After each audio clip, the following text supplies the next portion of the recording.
Hey rail fans and model railroaders, Penn Central 99 here, and today I wanted to take a couple of minutes and summarize the dimensions or distances for the Helix, which I don't think I talked about in the two previous videos. But here's how I came up with the dimensions for the Helix as far as the height. Uh, First of all, obviously it takes electricity to run a layout. So in the room where the layout is going to go, the electrical outlets are 16 inches above the floor. So what I did is I wanted to be able to use the outlets for power and layout and other things. So I started off with a height of 17 inches for the Helix. Of course, that Helix is going to tie into the bottom level or the staging area where the trains are going to be located at. So that's 17-inch starting point, just kind of tied into or set the stage for the rest of the Helix. So if you see here, this is the first level, or this is the area where it's going to tie into the staging area, and this is 17 inches above the finished floor, giving me access to the outlets. The support that's over on the your left side is 1 inch above this point here. The one directly behind me is 2 inches above this, and the one over here on your right is 3 inches above that. This where it ends up is going to be 4 inches above, because remember I said I wanted 4 inches of clearance in between the track and the bottom level of the next level.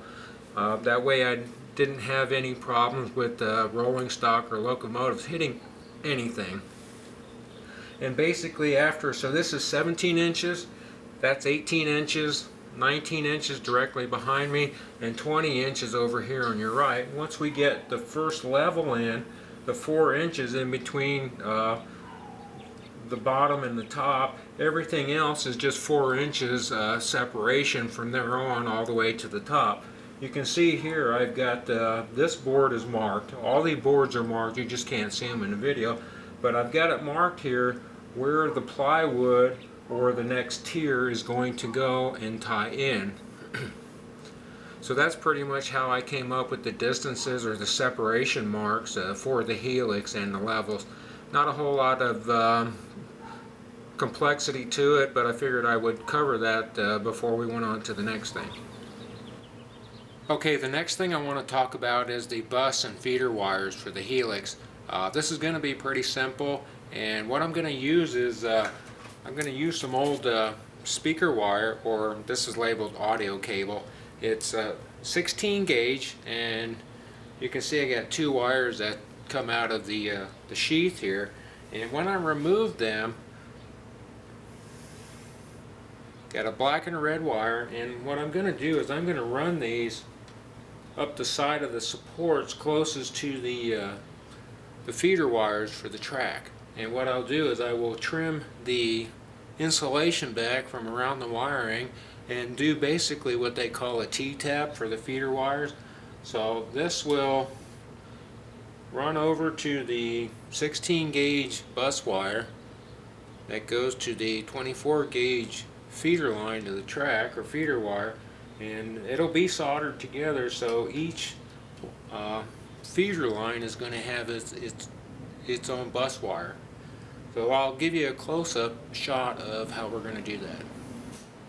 Okay, so here's a before shot of the T-tap for the bus and the feeder wire. So basically what we're going to do is I'm going to wrap the 24 gauge feeder line around the 16 gauge bus, and just to give you a real quick idea,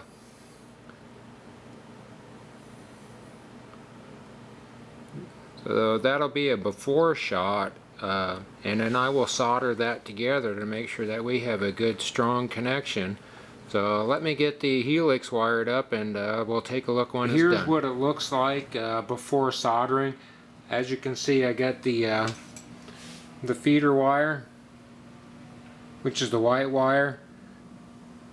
Insulation is stripped back, and the wire is wrapped around the 16 gauge bus wire, and all I need to do now is solder that. You can see how I stripped the insulation away on the bus line so that I can wrap that strand around there. Once I get that soldered, I will put some liquid tape on there to insulate that so that it doesn't cause any shorts. But there's a quick view of the T-tap for my feeder and bus wire. Okay, I've completed wiring the Helix. Here are your completed T-taps for the one side of the feed. I don't know if you can see the black wire on the other side underneath there, but like I say, I ran black down one side and red down the other, and as you can see, we got the finished T-taps there. I'm going to throw a loco on the track and see what happens. Okay, it's judgment time.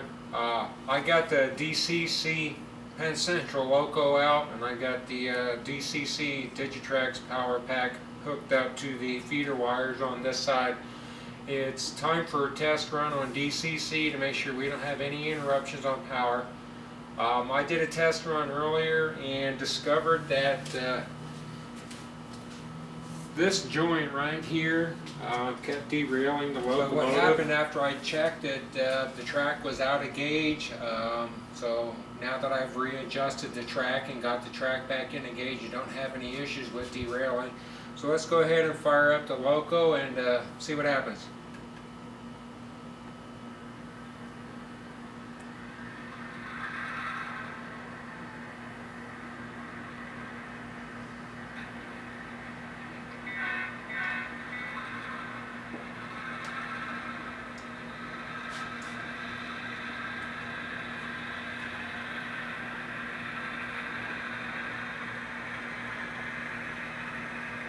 I'm not going to say much during the test run. I'm going to let the loco do the talking.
Well, it ran all the way up without any interruption of power or stopping the sound, so I don't foresee any problem going down the Helix.